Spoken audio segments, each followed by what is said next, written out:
One of the most common bits of confusion I see from people learning the language is confusion around these two verbs, buin taitneamh and taitneamh, for enjoy and like.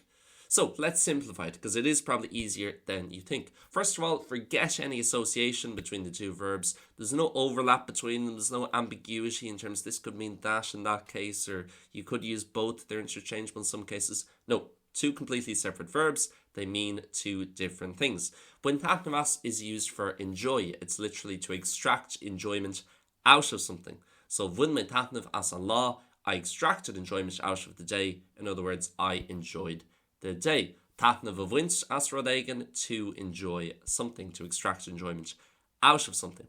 Then taitneamh, again, completely separate. It's used for like. If I like something, I like this cup, I like the phone, whatever it might be.